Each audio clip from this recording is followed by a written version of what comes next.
নমস্কার বন্ধুরা, SK online ক্লাসে সকলকে স্বাগত জানাই।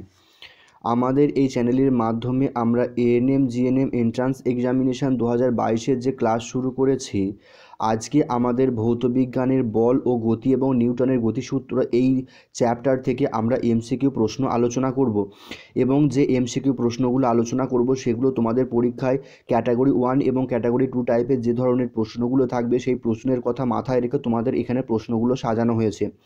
অলরেডি কিন্তু নিউটনের গতিসূত্র এবং বল গতি থেকে আমি থিওরি ক্লাস নিয়েছি। তোমরা যদি ক্লাসগুলো এখনও না দেখে থাকো, ডেসক্রিপশন বক্সে দেখো আমাদের ভৌতবিজ্ঞানের প্লেলিস্ট তৈরি করা আছে, সেখান থেকে তোমরা ক্লাসগুলো দেখে নিতে পারো। আমরা টোটাল এই চ্যাপ্টার থেকে 100টার ওপর কিন্তু এমসিকিউ আলোচনা করব। এছাড়া যদি তোমরা ফ্রি মক টেস্ট দিতে যাও, ডেসক্রিপশন বক্সে আমাদের টেলিগ্রাম গ্রুপের লিঙ্ক দেওয়া আছে, সেখান থেকে তোমরা ফ্রি মক টেস্ট দিতে পারো। প্রত্যেক দিন সন্ধেবেলায় তোমাদের ফ্রি মক টেস্ট নেওয়া হয়। চলো আজকে আমরা আমাদের প্রথম প্রশ্ন শুরু করি। দেখো আমাদেরকে প্রথম প্রশ্ন এখানে কি বলছে, দেখো বলছে কোনো বাস হঠাৎ চলতে শুরু করলে যাত্রীরা পিছন দিকে ঝুঁকে বা হেলে পড়েন। ঠিক আছে, এটি নিম্নলিখিত কোনটির উদাহরণ? দেখো এই ছবির মাধ্যমে তোমরা একটু বোঝবার চেষ্টা করো। দেখো বাসটা রেস্ট অবস্থায় ছিল, অর্থাৎ স্থির অবস্থায় ছিল। হঠাৎ যখন চলতে শুরু করবে এই বাসের ভেতরে যে সমস্ত যাত্রীগুলি কী হয়, পেছন দিকে ঝুলে পড়ে, পিছন দিকে ঝুঁকে পড়ে। এটা কিসের জন্য হয়? এটা হয় জাঢ্যের জন্য। ঠিক আছে, দেখো এখানে কিন্তু ডাইরেক্ট জাঢ্য বলে কোনো অপশান দেওয়া নেই। এটা কিসের জন্য হয়? আমাদের জাঢ্যের জন্য হয়। কোন জাঢ্যের জন্য হয়? স্থিতি জাঢ্যের জন্য হয়। ঠিক আছে, জাঢ্য ক ধরনের হয়? জাঢ্য তোমরা জানো, একটা হচ্ছে স্থিতি জাঢ্য আর একটা হচ্ছে গতি জাঢ্য। তাহলে এটা হচ্ছে স্থিতি জাঢ্যের জন্য হয়, কারণ বাসটি কি স্থির অবস্থায় ছিল, সেখান থেকে যাত্রা শুরু করেছে। দেখো এই জাঢ্যের ধর্ম, এটা আমরা নিউটনের কোন সূত্র থেকে পাই? আমরা প্রথম সূত্র থেকে পাই। তাহলে এখানে রাইট অ্যান্সার হয়ে যাবে আমাদের অপশান এ, নিউটনের প্রথম সূত্র। তাহলে এই নিউটনের প্রথম সূত্রকে কিন্তু আরেকটি নাম বলা হয়, সেটা হচ্ছে জাঢ্যের সূত্র। ঠিক আছে, এটাও কিন্তু তোমরা মনে রাখবে। নিউটনের প্রথম সূত্রের আরেকটি নাম হচ্ছে জাঢ্যের সূত্র। এছাড়া দেখো নিউটনের প্রথম সূত্র থেকে আমি তোমাদের আরও দু একটা জিনিস বলে দিই। নিউটনের প্রথম সূত্র থেকে যেমন আমরা জাঢ্যের ধারণা পাচ্ছি, সেরকম কিন্তু আমরা বলের ধারণাও পেয়ে থাকি। ঠিক আছে, বলের ধারণা পাই কিন্তু আমরা এই নিউটনের প্রথম সূত্র থেকে।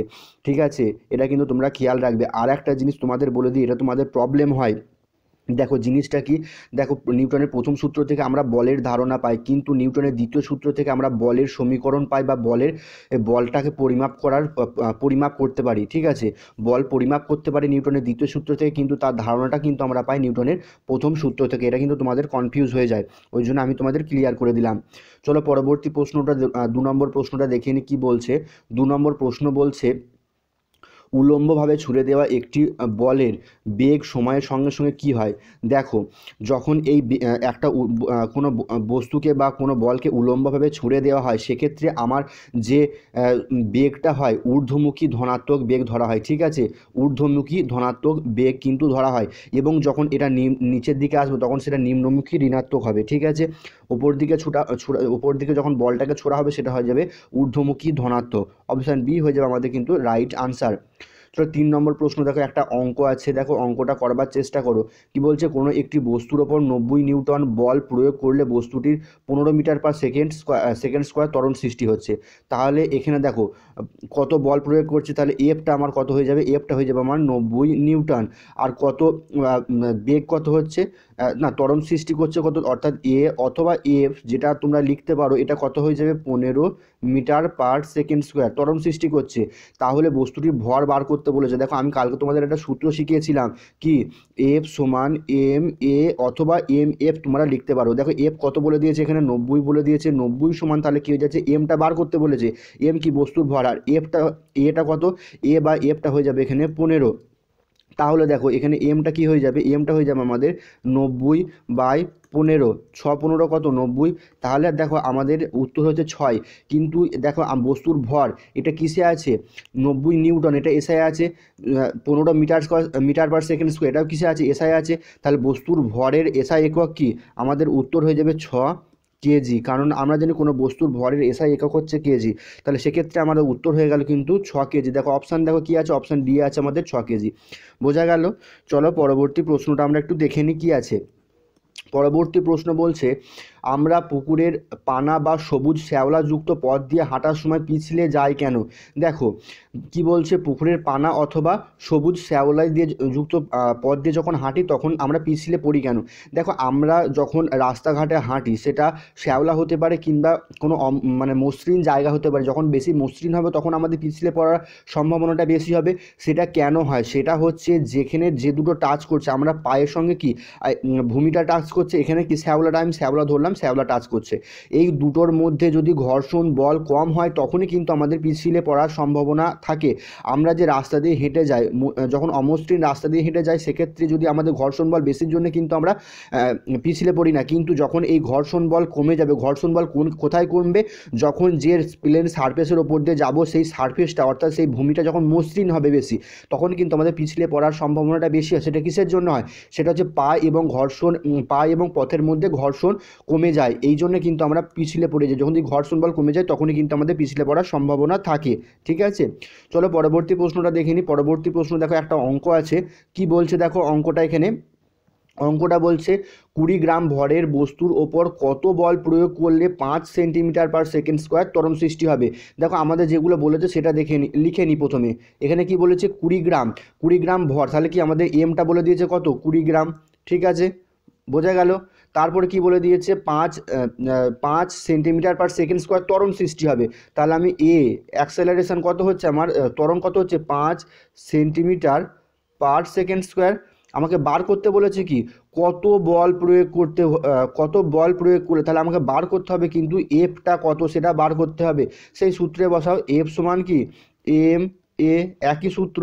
তাহলে এফ সমান আমার হয়ে যাবে, এমটা কত বলেছে 20 ইন্টু এফটা কত আছে, এফ আছে 5, তাহলে 5 20 কত হয়ে যাবে 100। দেখো এটা কোন এককে আছে?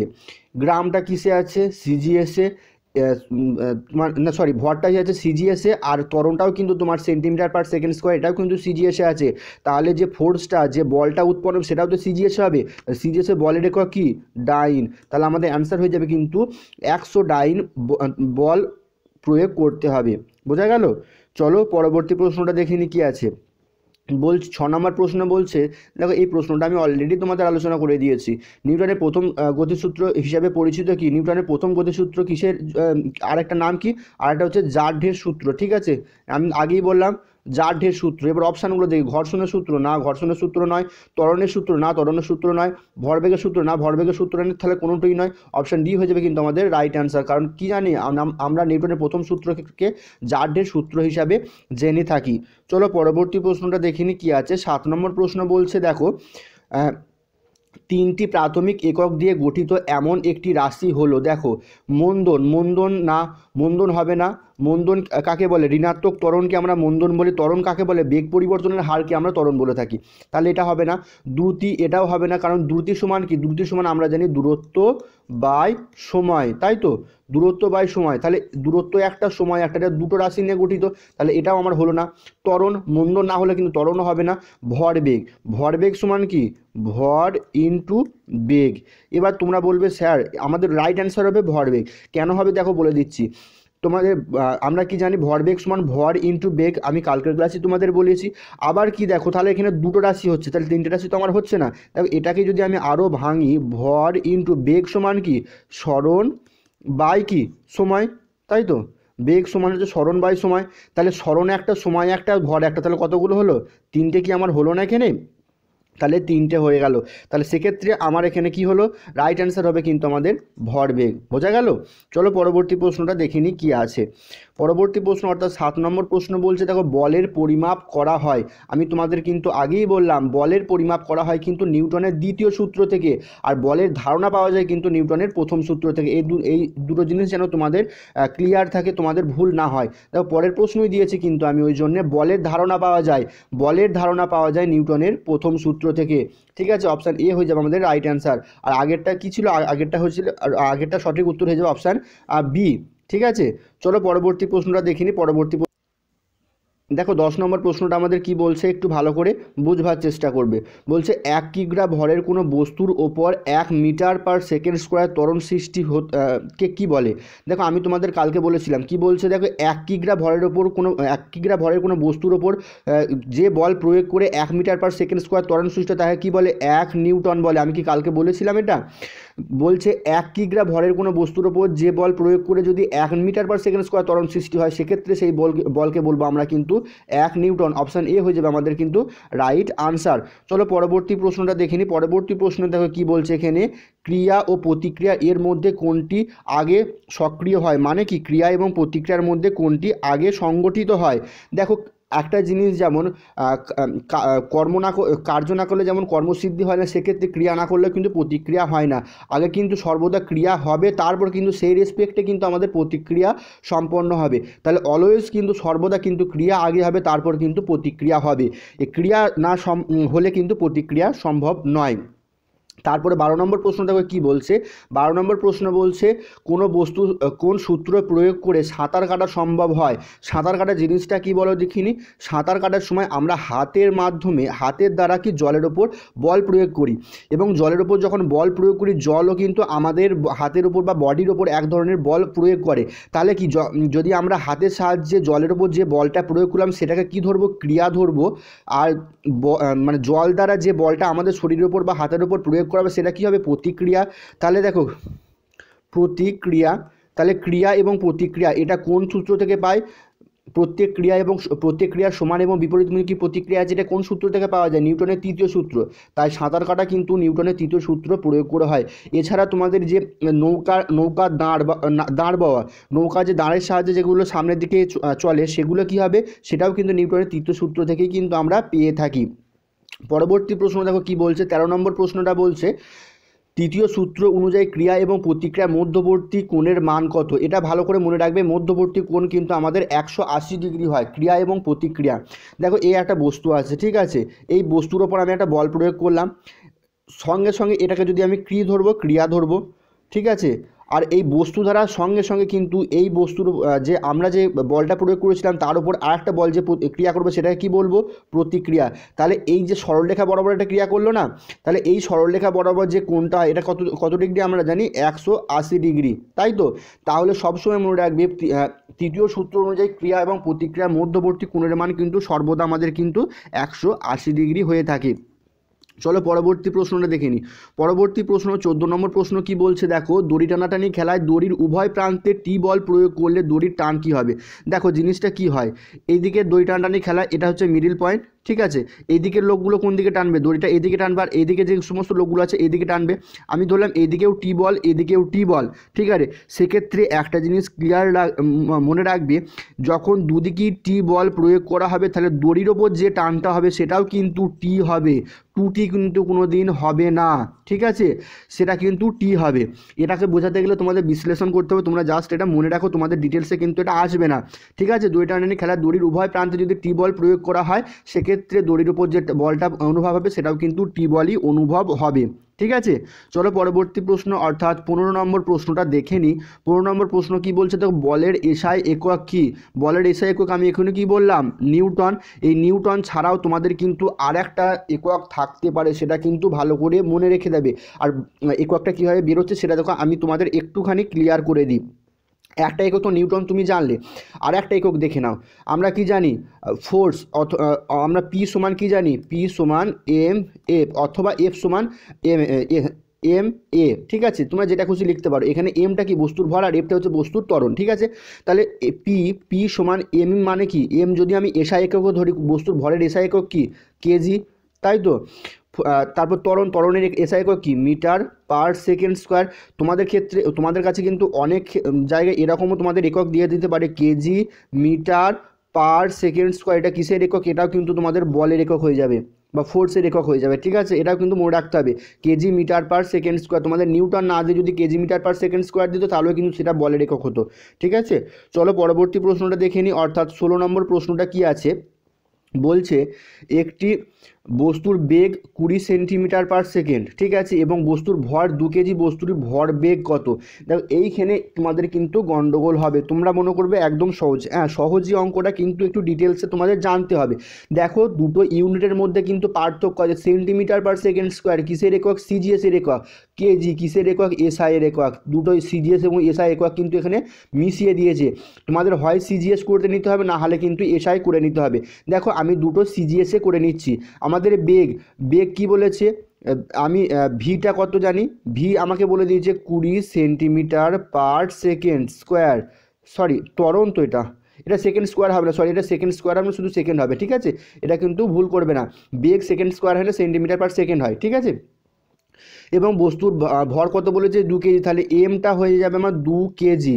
2 কেজিকে যদি আমি গ্রামে প্রকাশ করি তাহলে কত দিয়ে গুণ করতে হবে আমাকে বলো দেখি, এটা আমাকে 1000 দিয়ে গুণ করতে হবে, তারপর তো হবে কেজি থেকে গ্রামে প্রকাশ করতে গেলে তো 1000 দিয়ে গুণ করতে হয়, তাহলে সেক্ষেত্রে আমার কত কেজি হচ্ছে, কত গ্রাম হচ্ছে, 2000 গ্রাম হয়ে যাচ্ছে আমার কি বস্তুর ভর। এবার দেখো তোমাদের সহজেই কিন্তু তোমার ভরবেগ বেরিয়ে যাবে, ভরবেগ সমান কি ভর ইন্টু বস্তুর বেগ, তাহলে ভর কত এসছে 2000 ইন্টু বেগ কত এসছে আমার 20, তাহলে আমাদের এটা হচ্ছে 2 দুগুণে 4, তারপর কটা শূন্য, 4টে শূন্য, এত কি হয়ে যাবে আমাদের, এটা ভরবেগের একক কি, ভরবেগের একক আমরা কি জানি, কেজি মিটার পার সেকেন্ড, তাই তো, তাহলে এটা হয়ে যাবে আমাদের ভরবেগ হয়ে যাবে 40,000 সরি গ্রাম হবে, এটা সিজিএসে গ্রাম মিটার সেন্টিমিটার পার সেকেন্ড, ঠিক আছে। তো আমি আরেকবার তোমাদের জিনিসটা বুঝিয়ে দিচ্ছি, দেখো এখানে আমাদের এমটা কত এসছে, এমটা দেখো আমার ভালো করে দেখো, আমাদের এমটা হচ্ছে এখানে 2 কেজি, 2 কেজিকে যদি আমি গ্রামে প্রকাশ করি তাহলে আমাদের কত হয়ে যাবে 2000 গ্রাম, কারণ 1 কেজি সমান কত গ্রাম, 1000 গ্রাম, বোঝা গেল। তারপরে এখানে বেগটা কত বলেছে, বেগ বলে দিয়েছে আমার 20 সেন্টিমিটার পার সেকেন্ড, দেখো গ্রামটা আর সেন্টিমিটার পার সেকেন্ড দুটোই আমি সিজিএসে করে নিয়েছি। এবার সিম্পলি তোমাদের বেরিয়ে যাবে ভর বেগটা, ভর ইন্টু বেগ, তাহলে ভর আমার কত হয়েছে 2000 ইন্টু বেগ কত হয়েছে আমার 20, তাহলে আমার হয়ে যাবে 20 দুগুণে 40,000, এত কি হয়ে যাবে গ্রাম সেন্টিমিটার পার সেকেন্ড, বোঝা গেল। তাহলে ভরবেগ কত হলো সেটা ক্লিয়ার হলো। চলো পরবর্তী প্রশ্নটা দেখে নিই। পরবর্তী প্রশ্ন দেখো সেম একটা প্রশ্ন আছে, না একটু অন্য ধরনের প্রশ্ন, দেখো এই সূত্রটা তোমাদের করানো হয়নি, আমি এখনই করিয়ে দিচ্ছি। বলছে একটি 5 কেজি ভরের বস্তুর বেগ 20 মিটার পার সেকেন্ড স্কোয়ার থেকে পরিবর্তন হয়ে 10 মিটার পার সেকেন্ড স্কোয়ার হলো, সে এখানেও একটু, এটা সেকেন্ড স্কোয়ার, এটা সেকেন্ড হবে, ঠিক আছে, এটা প্রিন্টিং মিস্টেক হয়ে গেছে, বেগ কোনোদিন সেকেন্ড স্কোয়ার হবে না, বেগ মিটার পার সেকেন্ড হবে। বস্তুর ভরবেগের পরিবর্তন কত হবে, দেখো এখানে ভরবেগের পরিবর্তন একটা সূত্র আছে, যেটা হচ্ছে M V minus M U. এবার এমটা তোমরা বস্তুর ভর সেটা জানো, আর ভিটা কি, ভিটা আমি তোমাদের স্থিতিগতিতে করিয়েছিলাম প্রাথমিক বেগ, তাই তো, আর ইউটা কি অন্তিম বেগ, অন্তিম বেগ। তাহলে দেখো আমরা সহজেই ভরবেগের পরিবর্তনটা বার করে দিচ্ছি, প্রাথমিক বেগ কত ছিল 20, তাহলে আমার বস্তুর ভর তো একই আছে, ভর একই আছে 5 কেজি, আর আমার বেগ কত হয়েছে 20 মাইনাস, তাহলে আমার ভর ছিল 5 এবং বেগ পরিবর্তন হয়ে কত হয়েছে 10, তাই তো, তাহলে দেখো 5 20 100 মাইনাস 5 5 50, 5 10 50, তাহলে আমাদের ভরবেগের পরিবর্তন হবে 50 KG metre per second square, বোঝা গেল, 50 KG metre per second square. সূত্রটা তোমাদের আমি আরেকবার ভালো করে লিখে দিচ্ছি, দেখো সূত্রটা হয় ভরবেগের পরিবর্তন সমান, ভরবেগের পরিবর্তন যদি আমি বড় হাতের এম লিখি তাহলে এম সমান ছোট হাতের এম ইন্টু ভি মাইনাস ছোট হাতের এম ইন্টু ইউ। দেখো এটা হচ্ছে ভরবেগ, এমটা হচ্ছে বস্তুর ভর, ভিটা হচ্ছে বস্তুর প্রাথমিক বেগ, এমটা হচ্ছে বস্তুর ভর এবং ইউটা হচ্ছে বস্তুর অন্তিম বেগ, ঠিক আছে। চলো পরবর্তী প্রশ্নটা দেখে নিই কী আছে। পরবর্তী 18 নম্বর প্রশ্ন বলছে, দেখো আমাদের এসআই পদ্ধতিতে স্মরণের একক কী, স্মরণের একক কী এসআই পদ্ধতিতে, অবশ্যই তোমরা সকলেই জানো মিটার, এটা বেশি কিছু বলবার নেই। তারপরে কি বলছে, স্মরণের সময়ের সঙ্গে নির্দিষ্ট দিকে কোনো সচল বস্তুর অবস্থার পরিবর্তনকে কি বলে, সময়ের সাপেক্ষে, দেখো এখানে সময় কিন্তু দিয়ে দিয়েছে, সময়ের সাপেক্ষে নির্দিষ্ট দিকটাও নির্দিষ্ট করে দিয়েছে, সেক্ষেত্রে আমাদের সেটা কি হয়ে যাবে, আমাদের হয়ে যাবে গতি বেগ। ভালো করে খেয়াল রাখবে। দেখো যদি নির্দিষ্ট দিকটা না দিত, ঠিক আছে, শুধু বলতো সময়ের সাপেক্ষে কোনো বস্তুর অবস্থার পরিবর্তনকে, সেক্ষেত্রে কিন্তু আমাদের দ্রুতি হয়ে যেত, ঠিক আছে। কারণ দ্রুতি সমান কি জানি, দ্রুতি সমান হচ্ছে দূরত্ব বাই সময়, ঠিক আছে। কিন্তু বেগ সময় কি, বেগ সমান কি, বেগ সমান হচ্ছে সরণ বাই সময়। কেন? সরণটা কি, সরণ নির্দিষ্ট দিকে অবস্থান পরিবর্তন। দেখো এখানে কিন্তু নির্দিষ্ট দিকে কিন্তু উল্লেখ করে দিয়েছে, সেক্ষেত্রে আমাদের কিন্তু এটা হয়ে যাবে গতিবেগ বা বেগ, ঠিক আছে। এই ছোটো ছোটো জিনিসগুলো কিন্তু তোমাদের খেয়াল রাখতে হবে, নাহলে কিন্তু তোমাদের ভুল হবে। দেখো পরবর্তী প্রশ্নটা কি বলছে, সিজিএস পদ্ধতিতে সরণের একক, এসআই পদ্ধতি যদি মিটার হয় তাহলে সিজিএসে কী হবে, সেন্টিমিটার। অপশান সি হয়ে যাবে আমাদের রাইট অ্যান্সার। চলো পরবর্তী প্রশ্নটা দেখে নিই। 21 নম্বর প্রশ্ন কি বলছে, কোনো সচল বস্তু একক সময়ে যে দূরত্ব অতিক্রমণ করে তাকে কী বলে। একক সময়ে যে দূরত্ব অতিক্রমণ করে, তাহলে কি হচ্ছে এটা,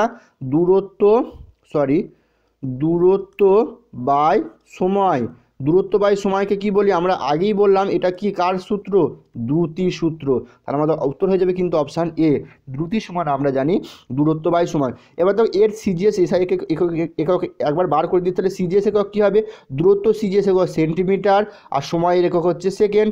এসআই কি হয়ে যাবে, এসআই এর দূরত্বের একক হচ্ছে মিটার, আর সময়ের একক সেকেন্ড। তাহলে সিজিএস সে হচ্ছে সেন্টিমিটার পার সেকেন্ড, আর এসআই হয়ে যাবে মিটার পার সেকেন্ড। এগুলো কিন্তু তোমরা খেয়াল রাখবে। দেখো এটা এক্ষুনি করে দিলাম, বস্তু দ্রুতি সমান কি, অতিক্রান্ত দূরত্ব বাই হচ্ছে সময়। অপশান এ হয়ে যাবে কিন্তু এখানে আমাদের রাইট আনসার, ঠিক আছে। তাহলে এক্ষেত্রে আমাদের উত্তর হয়ে যাবে অপশান এ, দ্রুতি সমান অতিক্রান্ত দূরত্ব বাই সময়, ঠিক আছে। চলো পরবর্তী প্রশ্ন দেখে নিই। 23 নম্বর প্রশ্নকে সিজিএস পদ্ধতির দ্রুতি একক, আমি এক্ষুনি বলে দিলাম সিজিএস তার নাম সেন্টিমিটার, সেন্টিমিটার পার সেকেন্ড হয়ে যাবে আমাদের রাইট আনসার। অপশান এ হয়ে যাবে কিন্তু আমাদের রাইট আনসার। দেখো পরবর্তী প্রশ্ন, এসআই পদ্ধতিতে দ্রুতির একক, এসআই পদ্ধতিতে কী হবে, মিটার পার সেকেন্ড, এটা নয়, option C metre per second হয়ে যাবে আমাদের রাইট আনসার। অপশান সি হয়ে যাবে কিন্তু আমাদের এখানে রাইট আনসার। পরবর্তী প্রশ্ন দেখে 25 নম্বর প্রশ্ন কি বলছে, দেখো সময়ের সঙ্গে সরণের পরিবর্তনের হারকে কী বলে। সময়ের সঙ্গে সরণের পরিবর্তন হার মানে ইকুয়েশনে কীরকম আসছে, সরণ বাই সময়।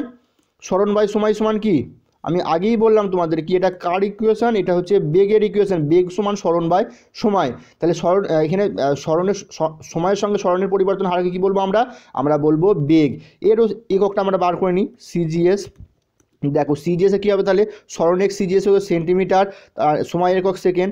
এসআইয়ে কী হবে, এসআইয়ে হচ্ছে সরণের একক মিটার, আর সময়ের একক সেকেন্ড। দেখো এখানে তোমাদের একটা কথা বলে দিই, দেখো দ্রুতির একক যখন বার করলাম সেক্ষেত্রেও কিন্তু সিজিএস একক হয়েছিল সেন্টিমিটার পার সেকেন্ড, এবং এসআই একক হয়েছিল মিটার পার সেকেন্ড। আমি তোমাদের যখন ক্লাস করেছিলাম তখন তোমাদের বলে দিয়েছিলাম দ্রুতি এবং বেগ এই দুটোর কিন্তু একক কিন্তু দুটোই কিন্তু সেম হয়, একক কিন্তু এদের দুটোই একই। পরবর্তী প্রশ্ন কি বলেছে, সিজিএস পদ্ধতিতে বেগের একক, এটা আবার বলতে হবে, সিজিএসে কী হয়ে যাবে, centimetre per second. Option B হয়ে যাবে কিন্তু আমাদের রাইট আনসার। পরবর্তী প্রশ্ন কি বলেছে, দেখো 27 নম্বর প্রশ্ন, এসআই পদ্ধতিতে বেগের একক, এসআই কি একক, metre per second. Option C হয়ে যাবে কিন্তু আমাদের রাইট আনসার, ঠিক আছে। চলো পরবর্তী প্রশ্ন দেখে নিই। দেখো 28 নম্বর প্রশ্ন বলছে, দ্রুতির এককের সঙ্গে নিচের কোন রাশির একক একই রকম। আমি এক্ষুনি বললাম তোমাদের, দ্রুতির সঙ্গে কার একক সমান, বেগের একক সমান। অপশান সি হয়ে যাবে কিন্তু আমাদের রাইট আনসার, ঠিক আছে। দেখো এই ছিল আর একটা প্রশ্ন আছে, বেগ হলো একটি কি, বেগ সমান কি বলো। আমি তোমাদের এক্ষুনি বললাম বেগ সমান কি, বেগ সমান হচ্ছে সরণ বাই সময়, ঠিক আছে। সরণ স্কেলার রাশি না ভেক্টর রাশি, সরণ হচ্ছে ভেক্টর রাশি। সরণ যদি ভেক্টর রাশি তাহলে বেগ কী রাশি হবে, বেগ হবে ভেক্টর রাশি। তাহলে অপশান কী হয়ে যাবে, এ হয়ে যাবে আমাদের রাইট আনসার, বেগ হচ্ছে ভেক্টর রাশি, ঠিক আছে। তাহলে এই ছিল আজকে তোমাদের প্রশ্ন উত্তর। এরকম প্রশ্নগুলো নিয়মিত পেতে চাইলে আমাদের চ্যানেলটিকে অবশ্যই সাবস্ক্রাইব করে এবং পাশে থাকা বেল আইকনটি প্রেস করে অল নোটিফিকেশনটি অন করে নাও, এবং কমেন্ট সেকশনে তুমি অবশ্যই তোমাদের কমেন্ট করতে ভুলবে না যে তোমাদের ক্লাসটা কেমন লাগলো। আর এরকমই নিয়মিত ক্লাস পেতে হলে আমাদের চ্যানেলটিকে অবশ্যই সাবস্ক্রাইব করো। ধন্যবাদ ভিডিওটি এতক্ষণ দেখবার জন্য।